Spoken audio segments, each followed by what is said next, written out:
అందరికీ నమస్తే. ఈ మధ్య ఎమ్మెల్సీ కవిత చుట్టూ కాంట్రవర్సీ ఒకటి వచ్చింది. ఏందంటే ఆమె బీసీల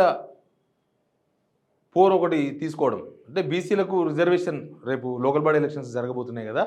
దానిలో కాంగ్రెస్ గవర్నమెంట్ రాకముందు కామారెడ్డి డిక్లరేషన్ ఏదైతే ఇచ్చిందో 42% బీసీలకు రిజర్వేషన్ కల్పించాలని, దాన్ని అమలు చేయాల్సిందే ఖచ్చితంగా. అది చేయకుండా మీరు ఎలక్షన్స్ నిర్వహిస్తే ఊకునేది లేదు అని ఒక స్టాండ్ తీసుకున్నది కవిత. ఆ ఫైట్ కోసం రోజు వాళ్ళ ఇంట్లో మీటింగ్లు జరుగుతున్నాయి. బీఆర్ఎస్తో సంబంధం లేకుండా జాగృతి తరఫున కొంతమంది బీసీ లీడర్లు ప్రెజెన్స్ అవుతున్నారు, వాళ్ళు మాట్లాడుతున్నారు. ఇందిరా పార్క్ దగ్గర ఎమ్మెల్సీ కవిత ఒక మహా ధర్నా నిర్వహించారు నిన్న మొన్న.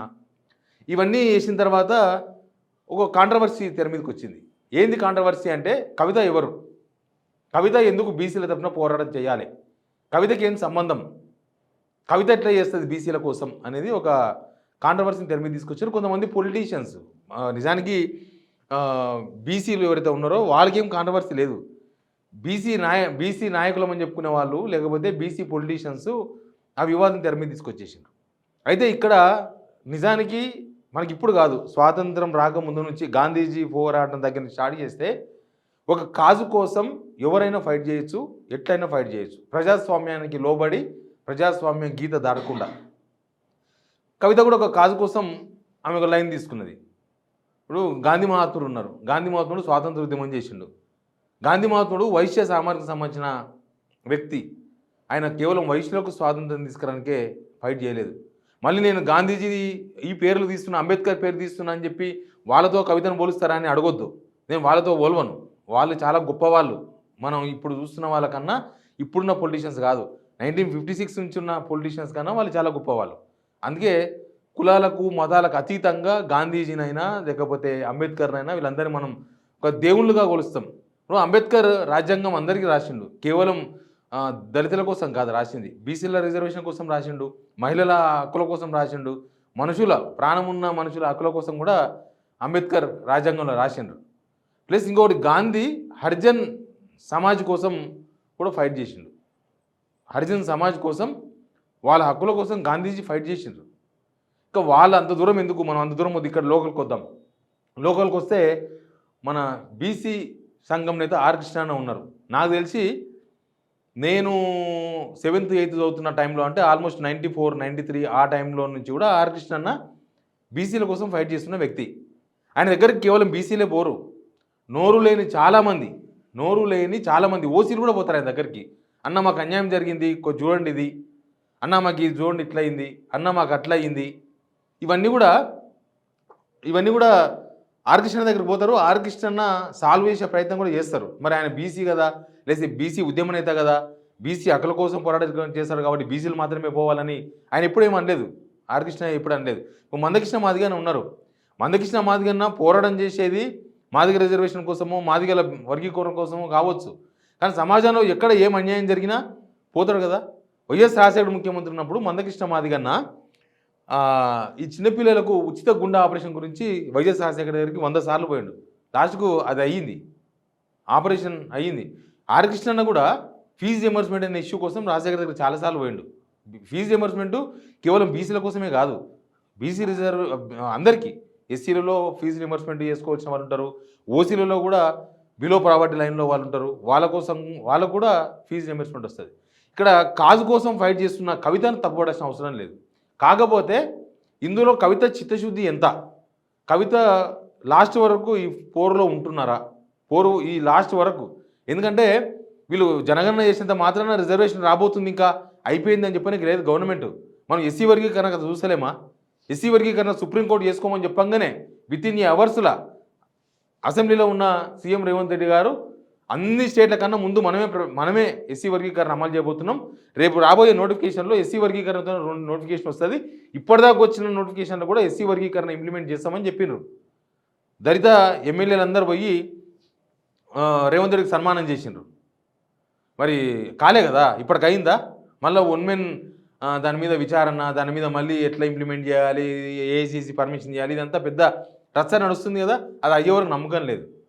సేమ్ ఇక్కడ కూడా గవర్నమెంట్ కులగణన అంత చేస్తున్నారు కదా, కులగణన చేసినంత మాత్రాన వాళ్ళు ఇచ్చిన 42% రిజర్వేషన్ అమలు చేస్తారు అనడానికి గ్యారంటీ లేదు. చేసే వరకు ఎవరెవరు ఫైట్ చేయాల్సిందే. ఒకరే కాదు, రకరకాల సమూహాలు ఫైట్ చేయాల్సిందే హక్కుల కోసం. అంతేగాని ఈయన ఓసీ కాబట్టి ఓసీ కోసమే ఫైట్ చేయాలి, ఈయన బీసీ కాబట్టి బీసీల గురించి మాత్రమే మాట్లాడాలి, ఆయన ఎస్సీ కాబట్టి ఎస్సీల గురించి మాత్రమే మాట్లాడాలి, ఇది సమాజంలో ఇది కరెక్ట్ కాదు. సమాజంలో ఇది దేనికి కరెక్ట్ కాదు. అందరూ అన్నిటి కోసం ఫైట్ చేయాల్సిందే. ఎవరు ఏ సామాజిక వర్గం కోసమైనా ఫైట్ చేయాలి. సమాజంలో ఉన్న అందరి కోసం అందరూ పనిచేస్తారు తప్ప ఒకరి కోసం ఇద్దరి కోసం ఒక సామాజిక వర్గం కోసం ఒకరు మాత్రం పనిచేసే అవకాశం ఎంత మాత్రం ఉండదు. నేను చెప్పింది అదే. కవిత చిత్తశుద్ధి ఏంది? నిజంగానే ఆమె బీసీలకు మంచి జరగాలని చేస్తున్నారా, లేకపోతే ఏదైనా పొలిటికల్ ఎజెండాతో చేస్తున్నారా అనే విషయం తర్వాత తెలుస్తుంది. ఇప్పుడు తెలియదు. మనం ఇప్పుడే పొలిటికల్ ఎజెండా అని ఇప్పుడే ఆమె ఏదో మనసులో ఏదో పెట్టుకొని ఏదో బీసీ యాంగిల్ తీసుకొని నడుపుతున్నారు అని చెప్పడానికి ఆస్కారం లేదు. ఆమె జైలుకు పోకముందు కూడా మహిళలకు రిజర్వేషన్ గురించి ఢిల్లీలో కూడా ధర్నా చేసింది కదా. ఇట్లాంటి కొన్ని ఉన్నాయి. కాబట్టి మనం కవిత విషయంలో ఒక కాజు కోసం ఇప్పుడు తెలంగాణ ఉద్యమం జరిగింది. తెలంగాణ ఉద్యమం జరిగినప్పుడు కేసీఆర్ లేకపోతే ప్రొఫెసర్ జయశంకర్ సార్ వాళ్ళ సమక్షంలో జరిగింది. తర్వాత కోదండరాం లాంటి వాళ్ళంతా జాయిన్ అయిపోయారు. అది కూడా ఒక కాజ్, అది ఒక సామాజిక వర్గం కోసమో ఒకరి కోసమో జరిగిన కథ కాదు. కాబట్టి ఇక్కడ ఫైట్ జరగాల్సిందే. అయితే బీఆర్ఎస్ బీసీలకు అన్యాయం చేసింది అన్న దగ్గర వచ్చి ఆగుతుంది. ఇక్కడ ఏమవుతుందంటే వీళ్ళు గవర్నమెంట్లో ఉన్నప్పుడు బీసీలకు అన్యాయం చేశారు కదా, ఇప్పుడు వచ్చి ఎట్లా మాట్లాడతారు, ఇప్పుడు వీళ్ళకి ఏం హక్కు ఉంది అనే రెండో యాంగిల్ కూడా తీసుకొచ్చారు. నిజానికి ఏం జరిగింది బీఆర్ఎస్ ఉన్నప్పుడు అంటే, ఇవన్నీ నేను చెప్పేది ఎడ్యుకేషన్ ఉద్యోగాలు కాదు. ఈ రిజర్వేషన్ అంతా కూడా పొలిటికల్ రిజర్వేషన్స్ కోసం, లోకల్ బాడీ ఎలక్షన్స్లో టికెట్ కేటాయింపుకి సంబంధించిన రిజర్వేషన్ సంబంధించి బీసీలకు నిజానికి 22% ఇచ్చారు. అంతకుముందు 33% ఉన్నది. 33% ఎప్పుడు ఉన్నది, ఎక్కడి నుంచి వచ్చిందంటే కోట్ల విజయభాస్కర్ రెడ్డి ముఖ్యమంత్రి ఉన్నప్పటి నుంచి స్టార్ట్ చేస్తే, ఎన్టీఆర్ ముఖ్యమంత్రిగా ఉన్నప్పుడు, తర్వాత వైఎస్ రాజశేఖర ముఖ్యమంత్రి ఉన్నప్పుడు, లాస్ట్ 2014 వరకు కూడా 33% ఉన్నది. తర్వాత ఏమైంది, కేసీఆర్ ముఖ్యమంత్రి అయిన తర్వాత బీసీలకు 22%కి వచ్చింది.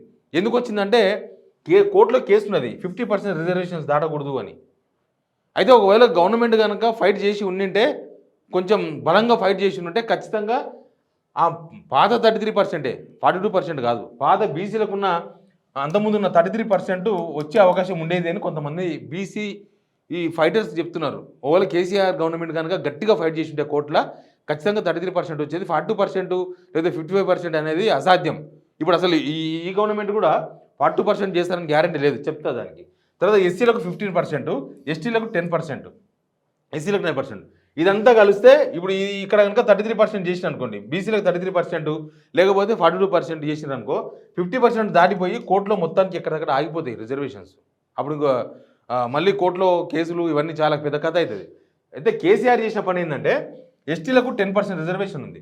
ఎస్టీలకు 10% రిజర్వేషన్ కూడా కలిపి వేయడంతోనే 50% దాటిపోతుంది.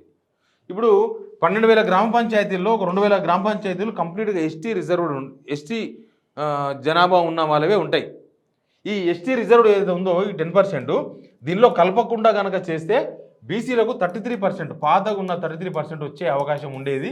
ఇది ఫైట్ చేయలేకపోయినరు అనేది పాత గవర్నమెంట్ మీద ఉన్న అభియోగం. ఇక బీసీ కార్పొరేషన్స్, ఎంబీసీ కార్పొరేషన్స్ వాళ్ళకి డబ్బులు ఇవ్వలేదు, ఇవన్నీ కూడా ఉన్నాయి. ఇప్పుడు ఈ గవర్నమెంట్ వచ్చిన తర్వాత కూడా ఏ కార్పొరేషన్ రూపాయి ఇవ్వలే పాపం. ఇప్పుడు గిరిజన అభివృద్ధి అని మన బెల్లానాయక్ అని ఉన్నారు. ఇక్కడ మహిళా కమిషన్, నేను చెప్పేది కార్పొరేషన్ కూడా కమిషన్ ఉన్నారు, శారదా గౌడ్ గారు. ఇట్లా చాలా దాదాపు ఒక 50-55 కార్పొరేషన్లకు ఆల్రెడీ వీళ్ళు చైర్మన్లు పెట్టినారు. వాళ్ళ దగ్గర ఏమీ లేదు. వాళ్ళకి జీతాలు తీసుకోవడము, గవర్నమెంట్ ఇచ్చిన కారులో తిరగడము, ఒక గన్మెన్ ఉంటే చూసుకొని మురవడం తప్ప ఎవ్వరికి ₹1 లేదు. ఏ కార్పొరేషన్కి, బీసీ కార్పొరేషన్కి లేదు, ఎస్సీ కార్పొరేషన్ లేదు, ఏ కార్పొరేషన్కి ఏ కమిషన్కి ఈ గవర్నమెంట్ కూడా రూపాయి కూడా కేటాయించలే. ఉత్తగా టైంపాస్. అంతకుముందు ఎంబీసీ కార్పొరేషన్ తాడూరు శ్రీనివాస్ గారు ఉండి 1000 కోట్లు ప్రకటిస్తామని చెప్పినప్పుడు, కానీ బహుశా నాకు తెలిసి ఆ ఎంబీసీ కార్పొరేషన్ పాత గవర్నమెంట్ ఏమి ఇవ్వలేదు. ఈ గవర్నమెంట్ ఎంబీసీ చైర్మన్ కూడా పెట్టలే, కనీసం ఎంబీసీ కార్పొరేషన్ చైర్మన్ కూడా పెట్టలే ఈ గవర్నమెంట్. కాబట్టి ఎవరు న్యాయం చేసిండ్రు అంటే కొన్ని న్యాయాలు ఉంటాయి, కొన్ని అన్యాయాలు ఉంటాయి. కొందరికి మేలు జరుగుతుంటుంది, కొందరికి అన్యాయం జరుగుతుంటుంది. మోడీ ఉన్నాడు. మోడీ ఎవరు? ఓబీసీ కానీ ఆయన అగ్రకులాల్లో ఉన్న పేదల కోసం అని చెప్పి 10% రిజర్వేషన్ ఈబీసీల కోసం తీసుకొచ్చిండు. ఈబీసీ అంటే ఎకనామికల్లీ ఫైనాన్షియల్గా బ్యాక్వర్డ్ అనమాట. దానిలో ఓసీలో ఉంటారు. ఓసీలు అంటే నాట్ ఓన్లీ రెడ్డిస్, ఓసీలు అంటే వైశ్యాస్ ఉంటారు, వెలమాస్ ఉంటారు, కమ్మాస్ ఉంటారు, రకరకాలు ఉంటారు వాళ్ళు కూడా. కాబట్టి మరి మోడీ ఓబీసీ కదా, మరి ఆయన ఈబీసీకి ఎట్లా ఇస్తాడు అంటే అట్లా చెప్పనికి లేదు. కాబట్టి ఇది ఒక సామాజిక వర్గం వాళ్ళు ఆ సామాజిక వర్గం ఇష్యూల మీద ఫైట్ చేయాలి, మిగతా సామాజిక వర్గాల ఇష్యూస్ మీద ఫైట్ చేయకూడదు అనేది మాత్రం ఎక్కడ లేదు. అది కరెక్ట్ కూడా కాదు. కాజ్ కోసం ఫైట్ చేస్తున్నప్పుడు వెయిట్ అండ్ సీ, చూడాలి ఏమవుతుందో. కానీ ఇప్పుడు బీసీ రిజర్వేషన్ కోసం పోరాటం చేస్తున్న చాలా మంది ఉన్నారు. ఆర్ కృష్ణ అన్న ఉన్నారు, ఇంకా కొంతమంది ఉన్నారు. కవిత కూడా చేస్తుంది, చెయ్యని ఎవరు చేస్తుంది. బీసీలకు 42% వస్తే అంతకన్నా మించింది ఏముంటుంది? ఇప్పుడు ఈ గవర్నమెంట్ 42% ఇస్తుందని ఏమైనా గ్యారంటీ ఉందా? నాకు తెలిసి ఇది అంత ఈజీగా అయ్యే పని కాదని చెప్తున్నారు బీసీ ఫైటర్స్ చెప్తున్నారు. ఈ 42% కోసం ఫైట్ చేస్తున్న వాళ్ళు చెప్తూ ఉన్నారు, ఇది అంత ఈజీగా అయ్యే పని కాదు. నిజానికి బీసీ ఈ రిజర్వేషన్స్ గురించి తమిళనాడులో ఎట్లా అమలు అవుతున్నాయని బీఆర్ఎస్కి ఒక టీం పోయింది. ఒక టీం పోయి మన్సూరాచారి గారి ఆధ్వర్యంలో ఒక టీం పోయి అక్కడ స్టడీ చేసి వచ్చింది, ఏంది ఏం కథ, ఎట్లా ఉంది, నిజంగా సాధ్యమా అసాధ్యమా ఏంది అని. అందుకే ఫైట్ చేస్తున్నారు. ఇక్కడ గవర్నమెంట్ కూడా 42% ఇవ్వడం అనేది అసాధ్యం అనే చర్చ చాలా మందిలో ఉంది.